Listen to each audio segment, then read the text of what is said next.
ছিল সেই মদিনাওয়ালা নবীর আদর্শ জানো জানো মদিনাওয়ালা নবীর আদর্শ ওই জাহান্নামী মানুষগুলো এই মক্কার মানুষগুলো এত নিকৃষ্ট ছিল এত খারাপ ছিল যখন এই মদিনাওয়ালা নবীর আদর্শ তার আদর্শ মদিনাওয়ালা নবীর আদর্শের প্ল্যাটফর্মে আসলো যখন এই মদিনাওয়ালা নবীর আদর্শের ছায়াতলের মধ্যে আসলো জানো ওই মানুষগুলো জান্নাতের সার্টিফিকেট পেয়ে গেল বলেন সুবহানাল্লাহ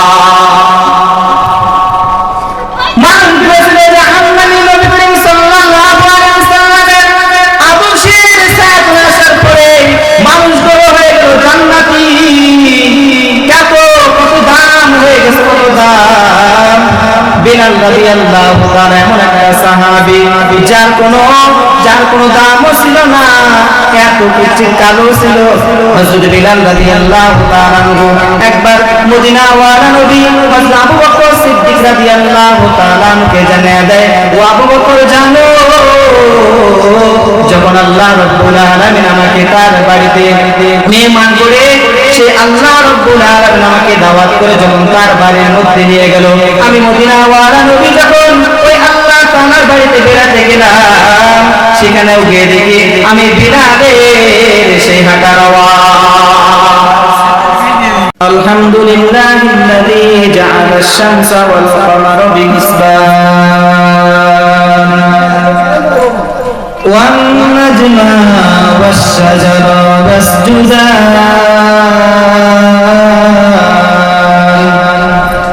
লা ফাদ্দালা জামানান আলা জামান কামা ফাদ্দালা মাকানান আলা মাকান ওয়া ইনসানান আলা ইনসান ওয়া নাশহাদু আন লা ইলাহা ইল্লাল্লাহু ওয়াহদাহু লা শারীকা লাহু ওয়া নাশহাদু আন্না সাইয়্যিদানা ওয়া সানাদানা ওয়া হাবিবানা وحبيب ربنا وقلوبنا ومولانا محمدا عبده ورسوله أما بعد فأعوذ بالله من الشيطان الرجيم بسم الله الرحمن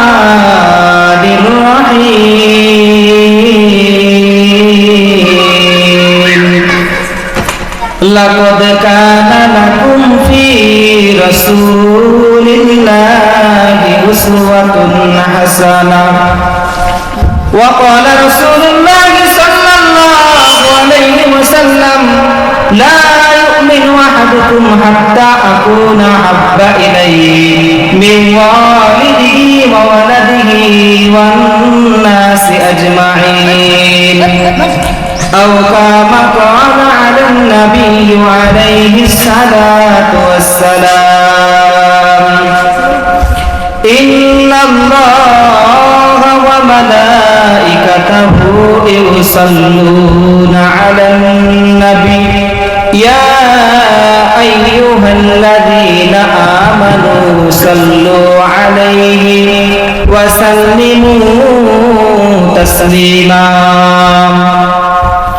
اللهم صل على محمد وعلى آل محمد كما صليت على إبراهيم وعلى آل إبراهيم إنك حميد مجيد اللهم بارك على محمد وعلى آل محمد كما باركت على إبراهيم وعلى آل إبراهيم إنك حميد مجيد لا إله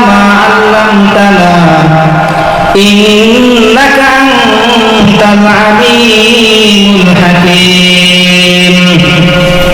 সাদাকাল্লাহুল আযীম ওয়া সাদাকা রাসূলুহুন নাবিয়্যুল উম্মিয়্যুল কারীম। নাহনু আলা যালিকা মিনাশ শাহিদিনা ওয়াশ শাকিরিন ওয়ালহামদুলিল্লাহি রাব্বিল আলামিন। আলহামদুলিল্লাহ, বাবনগোনা প্রথম জামে মসজিদের উদ্যোগে ষষ্ঠ বার্ষিক তাফসীরুল কুরআন মাহফিলের সম্মানিত সভাপতি এবং দেশপ্রেমী উলামায়ে কেরাম এবং আমার সামনে ইলম পিপাসিত ভাইয়েরা এবং মুসলিমায়ে কেরাম সকলকে আমার পক্ষ থেকে মোবারকবাদ এবং সালাম। আসসালামু আলাইকুম ওয়া রাহমাতুল্লাহি ওয়া বারাকাতুহু। আজকে আমরা এই মাহফিলের মধ্যে আসতে পেরে আমরা আল্লাহ তাআলার কাছে লাখো শুকরিয়া আদায় করি যে আল্লাহ রাব্বুল আলামিন আপনাকে আমাকে এই গ্রামের মধ্যে থেকে, মহল্লার মধ্য থেকে আল্লাহ রাব্বুল আলামিনের জান্নাতের বাগের মধ্যে আসার এবং বসার তৌফিক দান করেছেন। এই জন্য আল্লাহ তাআলার দরবারে শুকরিয়া আদায় করি, সকলে বলি আলহামদুলিল্লাহ। সংক্ষিপ্ত সময়ে দুটো কথা বলা নিয়েতে কুরআনে হাকিমের অসংখ্য অগণিত আয়াতে কারিমের মধ্যে থেকে আপনাদের সুপরিচিত একটি আয়াত এবং রাসূল আকরাম সাল্লাল্লাহু আলাইহি ওয়াসাল্লামের অসংখ্য অগণিত হাদিস ও মোবারক বাণী থেকে আপনাদের খেদমতে ছোট্ট হাদিস পাঠ করেছি। আল্লাহ তাআলা যদি তৌফিক দান করে উক্ত হাদিস এবং আয়াতে কারিমকে সামনে রেখে আপনাদের মাঝে সংক্ষিপ্ত সময়ে কিছু গুরুত্বপূর্ণ আলোচনা তুলে ধরার জন্য চেষ্টা করব ইনশাআল্লাহ। আল্লাহ রাব্বুল আলামিন আমাদের সকলকে ধৈর্য সহকারে শোনার এবং আমাকে কিছু বলার মতো তৌফিক আর হিম্মত দান করুন। সকলে বলেন আমিন। আল্লাহ রাব্বুল আলামিন তার পবিত্র কোরআনে কারীমের মধ্যে বলেন, লাকাদ কানা লাকুম ফি রাসূলিল্লাহি উসওয়াতুন হাসানাহ। অবশ্যই তোমাদের জন্য নবী করিম সাল্লাল্লাহু আলাইহি ওয়াসাল্লামের মাঝে রয়েছে তোমাদের জন্য উত্তম আদর্শ। হাদিস শরীফে আল্লাহ রাসূল সাল্লাল্লাহু আলাইহি ওয়াসাল্লাম বলেন যে লা ইউমিনু আহাদুকুম হাত্তা আকুনা হাব্বা ইলাইহি মিন ওয়ালিদিহি ওয়া ওয়ালাদিহি ওয়ান নাসি আজমাইন। তোমরা ততক্ষণ পর্যন্ত মুমিন আর মুত্তাকিন হতে পারবা না যতক্ষণ পর্যন্ত আমি মদিনা ওয়ালা নবীকে তোমার জীবনের চাইতে, তোমার বাবা মার চাইতে, তোমার সন্তানাদের চাইতে, এমনকি তুমি তোমার জীবনের চাইতে আমি মদিনা ওয়ালা নবীকে যতক্ষণ পর্যন্ত বেশি না ভালোবাসতে পারবা ততক্ষণ পর্যন্ত তোমরা মুমিন আর মুত্তাকিন হতে পারবা না। এই হলো আয়াত ও হাদিসের সংক্ষিপ্ত তরজমা। তো আল্লাহ তাআলা এখানে কি বোঝাইতে চাইতেছেন? তো নবী করিম সাল্লাল্লাহু আলাইহি ওয়াসাল্লামের আদর্শ, যে আমাদের আদর্শ মোতাবেক চলতে হবে। কার আদর্শ নিয়ে আমরা চলবো? যে আমাদের দুনিয়াতে চলতে হলে, আমাদের দুনিয়াতে বাঁচতে হলে একমাত্র নবী করিম সাল্লাল্লাহু আলাইহি ওয়াসাল্লামের আদর্শ নিয়ে আমাদের জীবনটা করতে হবে। তো নবী করিম সাল্লাল্লাহু আলাইহি ওয়াসাল্লাম দুনিয়াতে আসলেন, কি নিয়ে আসলেন এবং কি থেকে চলে গেলেন? এর জবাব হচ্ছে মদিনা ওয়ালা নবী হযরতে জনাবে মুহাম্মদুর রাসূলুল্লাহ সাল্লাল্লাহু আলাইহি ওয়াসাল্লাম উত্তম আদর্শ নিয়ে এই পৃথিবীর মধ্যে আসলেন এবং কুরআন এবং সুন্নাহ রেখে পৃথিবী থেকে বিদায় নিয়ে চলে গেলেন। তো কোন জায়গার মধ্যে আসলেন? নবী করিম সাল্লাল্লাহু আলাইহি ওয়াসাল্লাম এমন একটা জায়গার মধ্যে আসলেন যে পৃথিবীর সবচাইতে শ্রেষ্ঠ ব্যক্তি, তো এমন একটা জায়গার মধ্যে আসলেন, সেই জায়গাটার নাম হচ্ছে মক্কা। তো এমন একটা জায়গার মধ্যে আসছে পৃথিবীর সবচাইতে শ্রেষ্ঠ ব্যক্তি, কিন্তু এমন জায়গার মধ্যে আসছে যে জায়গার মানুষগুলো সবচাইতে নিকৃষ্ট এবং খারাপ ছিল। মদিনা ওয়ালা নবী যতটা দামি ছিল, কিন্তু এমন একটা জায়গার মধ্যে আসলেন যে জায়গার মানুষগুলো সবচাইতে নিকৃষ্ট এবং খারাপ মানুষ ছিল, মক্কার মানুষগুলো। তো যখনই নবী করিম সাল্লাল্লাহু আলাইহি ওয়াসাল্লামের উত্তম আদর্শ নিয়ে আসলেন, ওই মানুষগুলো এত দামি হয়ে গেল যে তাদের পিছনে, তাদের নামের পিছনে আজকে সাহাবী পর্যন্ত যোগ করা হয়। বলেন সুবহানাল্লাহ। তাদের পিছনে আজকে সাহাবী নাম পর্যন্ত যোগ করা হয়। কিসের কারণে? একমাত্র নবী করিম সাল্লাল্লাহু আলাইহি ওয়াসাল্লামের উত্তম চরিত্রকে আঁকড়ে ধরার কারণে, নবী করিম সাল্লাল্লাহু আলাইহি ওয়াসাল্লামের চরিত্রটাকে ধরার কারণে আজকে এই সমস্ত মানুষগুলো দামি হয়ে গেছে। এই জন্য আল্লাহ তাআলা বলেন লাকাদ কানা লাকুম ফি রাসূলিল্লাহি উসওয়াতুন হাসানাহ। নবী করিম সাল্লাল্লাহু আলাইহি ওয়াসাল্লামের মধ্যে তোমাদের জন্য রয়েছে উত্তম আদর্শ। কেমন ছিল সেই মদিনাওয়ালা নবীর আদর্শ? জানো মদিনাওয়ালা নবীর আদর্শ ওই জাহান্নামী মানুষগুলো, এই মক্কার মানুষগুলো এত নিকৃষ্ট ছিল, এত খারাপ ছিল। যখন এই মদিনাওয়ালা নবীর মদিনাওয়ালা নবীর আদর্শের প্ল্যাটফর্মে আসলো, যখন এই মদিনাওয়ালা নবীর আদর্শের ছায়াতলের মধ্যে আসলো, জানো ওই মানুষগুলো জান্নাতের সার্টিফিকেট পেয়ে গেল। বলেন সুবহানাল্লাহ।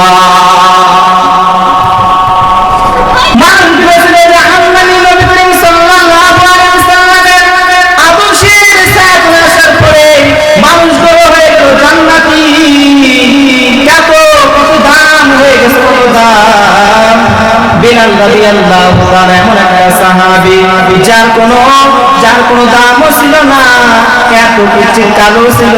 হযরত বিলাল রাদিয়াল্লাহু তাআলা একবার মদিনাওয়ালা নবী হযরত আবু বকর সিদ্দিক রাদিয়াল্লাহু তাআলা কে জানিয়ে দেয়, ও আবু বকর জানো, যখন আল্লাহ রাব্বুল আলামিন আমাকে তার বাড়িতে মেহমান করে, সে আল্লাহ রাব্বুল আলামিন আমাকে দাওয়াত করে যখন তার বাড়ির মধ্যে নিয়ে গেল, আমি মদিনাওয়ালা নবী যখন ওই আল্লাহ তাআলার বাড়িতে বেড়াতে গেলাম, সেখানেও গিয়ে দেখি আমি বিলালের সেই হাঁটার আওয়াজ। এত দামি হয়ে গেল সেই বিলাল, কুৎসিত কালো, কণ্ঠটা বেশি সুন্দর না। একবার সাহাবায়ে কেরাম রাদিয়াল্লাহু তাআলা কতগুলো সাহাবায়ে কেরাম মদিনাওয়ালা নবীকে জানায় দেব, পয়গম্বর আপনার বিলাল সাহাবী আযান দেয়, কণ্ঠটা বেশি সুন্দর না গো পয়গম্বর, আযান দেয়, আযান গুলো স্পষ্ট ভাবে হয় না। ও মদিনাওয়ালা নবী, আপনি যদি একটু অনুমতি দিতেন তাহলে অন্যদিন আর এই বিলাল আযান দিবে না, অন্য সাহাবী আযান দিয়ে দেয়। মদিনাওয়ালা নবীকে হযরত বিলাল রাদিয়াল্লাহু তাআলার কথা যখন সাহাবায়ে কেরাম রাদিয়াল্লাহু তাআলা বললেন, সাহাবায়ে কেরাম রাদিয়াল্লাহু তাআলা কথা হযরত নবী করিম সাল্লাল্লাহু আলাইহি ওয়াসাল্লামকে বারবার পড়ার পর মদিনাওয়ালা নবী সাহাবায়ে কেরাম রাদিয়াল্লাহু তাআলা কে জানিয়ে দিলেন, ও সাহাবায়ে কেরাম, তোমরা যখন আমি মদিনাওয়ালা নবীকে বারবার বলতেছো অন্য কোনজন সাহাবী আযান দিয়ে দেয়, যাও আমি মদিনাওয়ালা নবী তোমাদেরকে অর্ডার দিয়ে দিলাম, কালকে থেকে যেন অন্য কোন সাহাবী যেন আযান দেয়। মদিনাওয়ালা নবীর কথা মতো অন্যদিন যখন আযান দেওয়া হয়, বিলাল রাদিয়াল্লাহু তাআলা যত সুন্দর করে আযান দেয় না কেন, তার চেয়ে বড় সুন্দর করে আযান দেওয়া হয়। কিন্তু আযান তো হয়ে গেল, হঠাৎ করে হযরতে জিবরাইল আলাইহিস সালাতু ওয়াস সালাম মদিনাওয়ালা নবীর দরবারে এসে জানিয়ে দিয়েছেন, ও পয়গম্বর, আজকে এতক্ষণ পর্যন্ত হয়ে গেল, এতক্ষণ পর্যন্ত কেন ফজরের আযান দেওয়া হলো না গো পয়গম্বর?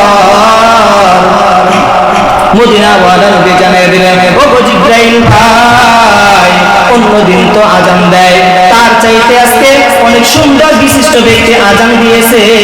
হযরতে জিবরাইল আলাইহিস সালাতু ওয়াস সালাম জানায়, গো পয়গম্বর, না, আপনার সাহাবী হযরত বিলাল যখন এই মদিনার মধ্যে আযান দিত, আর এই আযানটা আরশে মুআল্লার মধ্যে চলে যাইতো। ওগো পয়গম্বর, আল্লাহ তাআলার হুকুম, আপনার সাহাবী হযরত বিলাল যতক্ষণ পর্যন্ত আযান না দিবে ততক্ষণ পর্যন্ত আল্লাহ তাআলার হুকুম আর সূর্য দিগন্তের মধ্যে উঠবে না। বলেন সুবহানাল্লাহ।